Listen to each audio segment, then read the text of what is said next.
نحمده ونصلي على رسوله الكريم أما بعد فأعوذ بالله من الشيطان الرجيم بسم الله الرحمن الرحيم إنك لعلى خلق عظيم صدق الله العظيم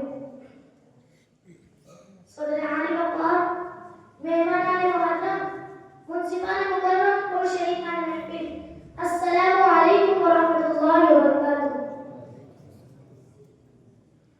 موضوع سخن ہے اسلامی معاشرے میں صلہ رحمی کی اہمیت۔ اسلامی معاشرے کا آغاز مکہ معظمہ سے اور مدینہ میں تکمیل ہوئی اور اس کا نور پوری دنیا کو روشن کر گیا۔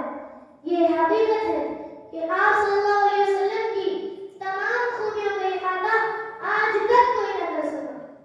زندگیاں بت گئیں اور قلب ٹوٹ گئے، تیرے اوصاف کا ایک باب بھی پورا نہ ہوا، لیکن اتنا ضرور کہا جا سکتا ہے کہ آپ صلی اللہ علیہ وسلم کی تعلیمات اور کردار کا نمایاں وصف صلہ رحمی، تمام انسانی رشتے اسی ایک خوبی کے دائرے میں سمٹ گئے۔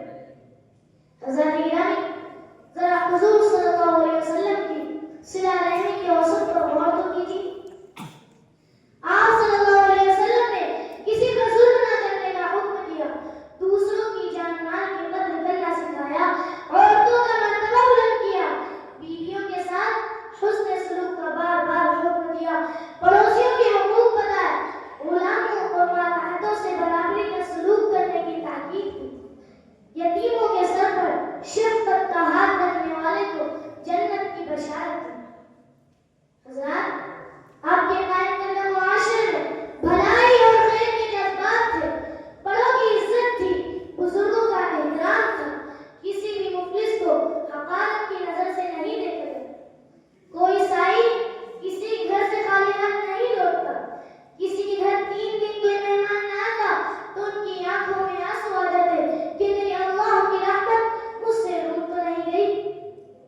حضرات، کتنا پاکیزہ معاشرہ تھا، تنگی کے باوجود کتنا پرامن تھا، لینے کا نہیں بلکہ دینے کا جذبہ تھا، دوسروں کا غم اپنا غم تھا، دوسروں کا دکھ اپنا دکھ تھا، کانٹا کسی کو چبھتا تھا، درد دوسرے محسوس کرتے تھے۔ اس معاشرے میں ایک ہی پیغام پہنچتا تھا کہ درد دل کے واسطے پیدا کیا انسان کو۔ معزز سامعین، آپ صلی اللہ علیہ وسلم کی پوری زندگی آپ کو درگزر اور صلہ رحمی کے واقعات سے بھری پڑی ہے۔ طائف والوں نے آپ صلی اللہ علیہ وسلم کو پتھروں سے لہولہان کر دیا، نالے مبارک خون آلود ہو گئی، آسمان سے فرشتوں نے آئے، یا رسول اللہ کہیں تو اس قوم کو پہاڑوں کے درمیان پیس کر رکھ دو۔ رسول رحمت بھلا ایک کیسے گوارا کر دے؟ فرمایا نہیں نہیں، یہ نہیں تو ان کی نسل شاید ایمان والی کر دے۔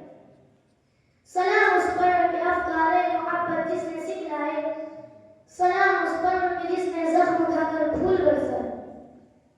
دوسرا واقعہ دیکھیے، مکہ فتح ہو چکا ہے، سرداران مکہ سر جھکائے سامنے کھڑے ہیں، یہ وہی لوگ ہیں جو آپ صلی اللہ علیہ وسلم کی جان کے دشمن تھے، زندگی بھر آپ کو اذیتیں دی تھی، آپ کو مکہ چھوڑنے پر مجبور کر دیا تھا، لیکن آپ کی زبان مبارک سے یہ الفاظ نکلتے ہیں، جاؤ تم سب آزاد ہو، آج تم پر کوئی الزام نہیں۔